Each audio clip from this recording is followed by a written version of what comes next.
اس وقت آپ آرام سے بیٹھ کر یہ ویڈیو دیکھ رہے ہیں۔ اگر میں آپ کو کہوں کہ آج اس وقت جس جگہ پر آپ بیٹھے ہو وہ زمین کروڑوں سال پہلے 8,500 ڈگری کی گرمی سے ابل رہی تھی، یا جس جگہ آپ ابھی بیٹھے ہو وہ جگہ لاکھوں سالوں تک برف سے ڈھکی ہوئی تھی، یہ دونوں باتیں سچ ہیں۔ آج آپ میرے ساتھ اس ویڈیو میں زمین کے 450 کروڑ سال کے سفر کو دیکھنے والے ہیں۔ جس جگہ آج ہمارا نظام شمسی ہے وہاں الگ الگ طریقے کی گیس اور دھول کے بادل ہوا کرتے تھے۔ سائنسدانوں کے مطابق ان دھول کے بادلوں سے دور ایک تارا ہوا کرتا تھا۔ وقت کے ساتھ ساتھ اس تارے کی توانائی کم ہونے لگی، جس کی وجہ سے اس کے اندر ایک بڑا دھماکہ ہوا۔ دھماکے کی وجہ سے کائنات کی یہ دھول ایک دوسرے سے دبنے لگی۔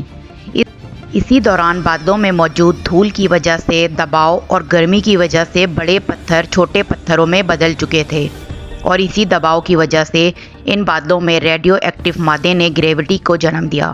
اس گریوٹی کی وجہ سے بیچ میں ہائیڈروجن اور ہیلیم جمع ہونے لگے۔ بیچ کے اس دباؤ کی وجہ سے ایک اور بہت بڑا دھماکہ ہوا، اور اسی دھماکے کی وجہ سے ہمارے سورج کا جنم ہوا۔ کائنات میں موجود ایسٹرائڈ یعنی سیاروں میں بھاری وزن کی وجہ سے سورج کے قریب آ کے سورج کے گرد گھومنے لگے۔ دھیرے دھیرے انہیں سیاروں میں بھاری ٹکراؤ ہوا، جس کے نتیجے میں مریخ، عطارد، زہرہ، زمین جیسے سیاروں کا جنم ہوا۔ سائنسدانوں کے مطابق اس وقت زمین اور مریخ یعنی مریخ سیاروں کے بیچ تھیا نامی سیارہ سورج کے گرد چکر کاٹا کرتا تھا۔ زمین پر گریوٹی ہونے کی وجہ سے سورج کے گرد طواف کرنے والے سیارے اب زمین کے گرد گھومنے لگے، اور دھیرے دھیرے کروڑوں سالوں تک یہ زمین پر گرتے رہے۔ اور ایسے ہی حادثہ ہمارے پڑوس میں موجود تھیا نامی سیارے پر بھی ہو رہا تھا، جس کی وجہ سے تھیا زمین کے اور قریب آنے لگا اور آ کر زمین سے ٹکرایا۔ اس خطرناک ٹکراؤ کی وجہ سے زمین کا ایک حصہ ذرے کی طرح کائنات میں پھیل گیا اور زمین کے گرد گھومنے لگ گیا، جس کی وجہ سے ہمارے چاند کا جنم ہوا۔ اس وقت زمین پر صرف ایک ہی سمندر ہوا کرتا تھا، 1900 ڈگری سیلسیس کے گرمی پر ابلتا ہوا لاوے کا۔ ابل رہی تھیں وہ ساری چیزیں جنہیں آج آپ الگ الگ نام سے جانتے ہیں۔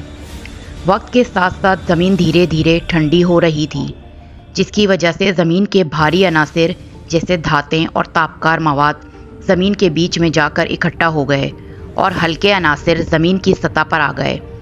لاکھوں سالوں تک زمین پر بڑے پتھروں کی برسات ہوتی رہی، اور ان گرتے ہوئے پتھروں میں جمع تھا نمک، منرل اور پانی۔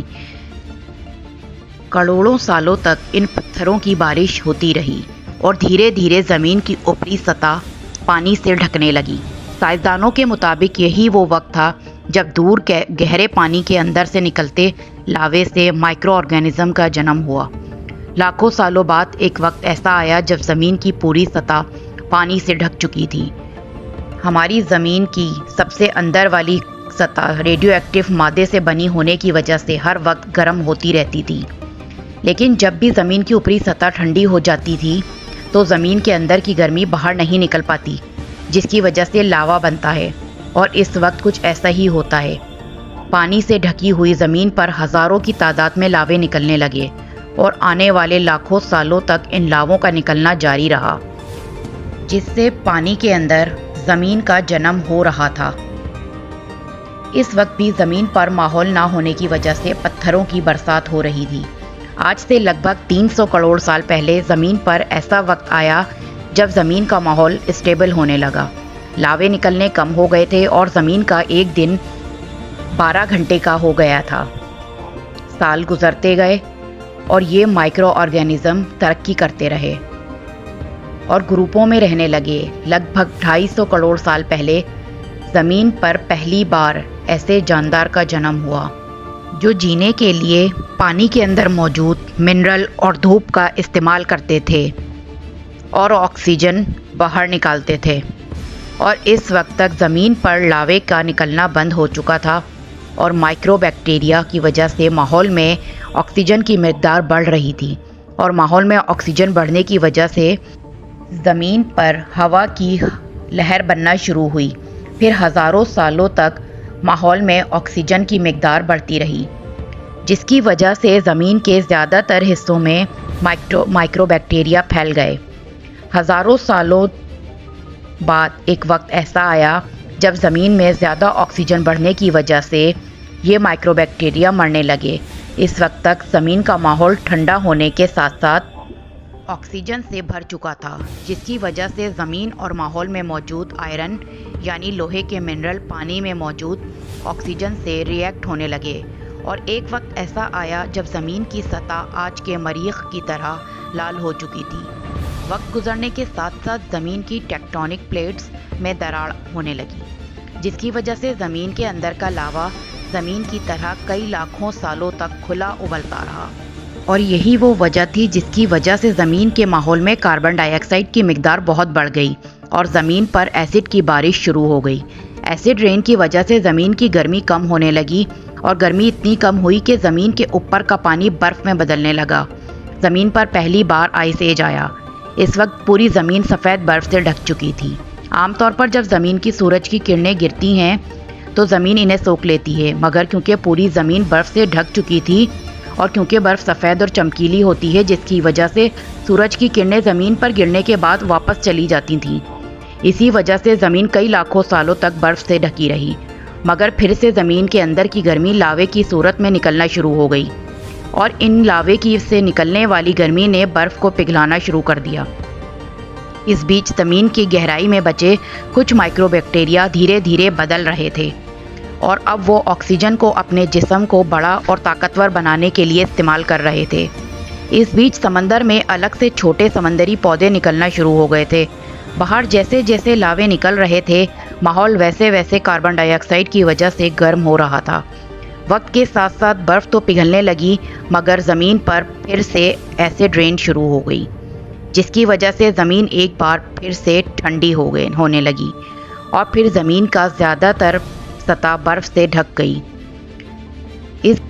और ऐसा बार बार कई हज़ार सालों तक होता रहा और इस वजह से समंदर में रहने वाले बैक्टीरिया माहौल के हिसाब से तब्दील हो रहे थे और इसी दौरान कई सारे समंदर में रहने वाले और जंगल गायब हो गए, मगर जो बच गए वो धीरे धीरे ज़मीन की बदलती हुई गर्मी के हिसाब से ढलने लगे और हज़ारों सालों बाद समंदरी पेड़ बर्फ़ की वजह से पूरी तरह से मरते या सूखते नहीं थे। अब माइक्रो बैक्टीरिया समंदरी जानदार बन चुके थे। जब फिर से लावे ने ज़मीन की बर्फ़ को पिघलाना शुरू किया, तब ये समंदरी पेड़ जल्दी जल्दी बड़े होकर फैल गए। धीरे धीरे माहौल में ऑक्सीजन की मिकदार बढ़ने लगी और ज़मीन पर होने वाली एसिड रेन कम होने लगी।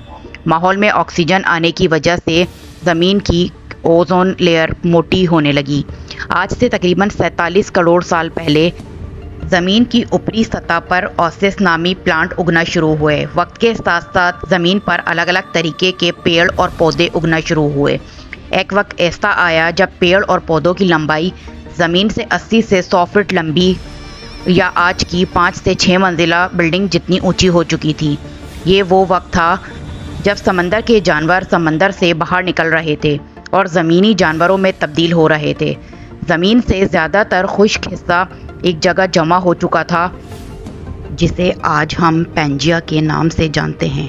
ज़मीन का माहौल और गर्मी लगभग स्टेबल हो चुकी थी और अब तकरीबन 21 से 23 घंटे तक का दिन हुआ करता था। अब समंदरी जानवर पानी से बाहर रहा करते थे और माहौल के हिसाब से इनका रंग और जिस्म बदल रहा था। धीरे धीरे ये ज़मीनी जानवर डायनासोर्स में तब्दील हो गए, जिन डायनासोर ने पेड़ पौधे खाने शुरू कर दिए। इनका जिस्म लंबा और बड़ा होने लगा। कुछ डायनासोर शिकार किया करते थे, जिसकी वजह से वो छोटे और तेज़ होते चले गए।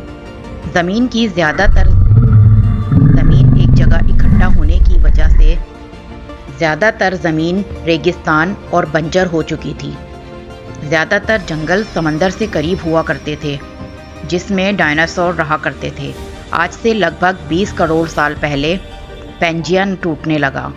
पैंजिया के अलग होने की वजह से ज़मीन की ऊपरी सतह ज़्यादातर पानी से ढकने लगी, जिसकी वजह से हरियाली बढ़ती गई, जिसकी वजह से डायनासोर और ज़्यादा बड़े और ताकतवर होते गए। डायनासोर ने आने वाले तकरीबन 20 से 30 करोड़ सालों तक ज़मीन पर राज किया। इस वक्त तक डायनासोर ज़मीन और समंदर से लेकर आसमान तक पूरी ज़मीन पर राज किया करते थे। इस दौरान अफ्रीका से टूटा भारत सीधा आके आज के तिब्बत से टकराया और इस टकराव की वजह से हिमालय का जन्म हुआ। आज से तकरीबन 650 करोड़ साल पहले ज़मीन की तरफ से आज के माउंट एवरेस्ट से भी बड़ा लगभग 4.5 करोड़ लाख किलो जितना वज़नी पत्थर 80,000 किलोमीटर फी घंटे की रफ्तार से ज़मीन की तरफ आ रहा था। ज़मीन की सतह को छूते ही उसमें ख़तरनाक आग लगी और वो जलते हुए सीधा ज़मीन से टकराया। इस टकराव से निकलने वाली तवानाई आज के 10 करोड़ बॉम्ब एक साथ फटने के बराबर थी। जहाँ पे ये पत्थर गिरा वहाँ के जानवर और पेड़ फौरन ही जलकर मर गए थे। ज़मीन पर पूरी तरह धूल फैलने लगी। समंदर में ख़तरनाक तूफ़ान आने लगा। ज़लज़ले और आग ने ज़मीन को जलाना शुरू कर दिया। कुछ ही घंटों में ज़मीन के माहौल में नुकसानदेह गैस और धूल की वजह से ज़मीन जहन्नुम हो चुकी थी। डायनासोर भूख और घुटन और आग की वजह से मरने लगे। इस वक्त हमारे आबाओ अजदाद ज़मीन के अंदर रहा करते थे, जिसकी वजह से वो इस ख़तरनाक हादसे से बच गए। ज़मीन का माहौल पूरी तरह काला और अंधेरा हो चुका था, जिससे धूप भी ज़मीन तक नहीं पहुंच पा रही थी। ज़मीन के ज़्यादातर पेड़ और जानवर ख़त्म हो गए थे। माहौल में धूल और ख़तरनाक गैसों की वजह से ज़मीन पर फिर से एसिड रेन शुरू हो गई और फिर ज़मीन ठंडी होकर बर्फ़ से ढक गई। लेकिन इस बार ज़मीन की बर्फ़ लाखों सालों तक नहीं जमी रही और 80 से 90 हज़ार साल के बाद ये बर्फ़ पिघलना शुरू हो गई। जैसे ही ज़मीन पर माहौल फिर से पहले जैसा होने लगा, वैसे ही ये छोटे जानदार ज़मीन से बाहर आना शुरू हो गए। इस वक्त ज़मीन की बर्फ़ पिघलना शुरू नहीं हुई थी, जिसकी वजह से अफ्रीका में घने ठंडे जंगल हुआ करते थे और इसी बीच ये ज़मीनी जानदार बंदरों में तब्दील हुए। मगर जैसे जैसे ज़मीन गर्म होने लगी, वैसे वैसे अफ्रीका के ये जंगल सूखने लगे। जंगल की चीज़ें खाने वाले बंदरों को खाने की कमी होने लगी। खाने की तलाश में इन बंदरों ने अपने पैरों पर चलना शुरू कर दिया, जिससे इन्हें दूसरे जानवरों के शिकार करने में मदद मिलती थी। धीरे धीरे बंदर एप्स यानी बंदर में तब्दील हुए। खाने की तलाश में ये एप्स ज़मीन के दूसरे हिस्सों में फैलने लगे और धीरे धीरे इनके जिस्म का रंग और रूप वहाँ के माहौल के हिसाब से बदलता रहा। वक्त के साथ साथ हम जंगलों में रहने वाले बने। हमने हथियारों से लेकर आग को ईजाद किया। हम धीरे धीरे इंसान के रूप में तब्दील हुए। हमने मज़हब से लेकर घर, ज़बान और तहज़ीब को ईजाद किया और वक्त के साथ साथ हम बढ़ते चले गए और आज हम इस ज़मीन की सबसे ऊंची ज़ात बन चुके हैं। ज़मीन को आज के जैसा बनने में लगभग 450 करोड़ साल का वक्त लगा है और हमें ज़मीन में रहने वाले कीड़ों से इंसान बनने में कई लाखों सालों का। पर हमने आज तक ज़मीन को जितना गंदा किया है, इतना आज तक किसी भी जानदार ने नहीं किया होगा।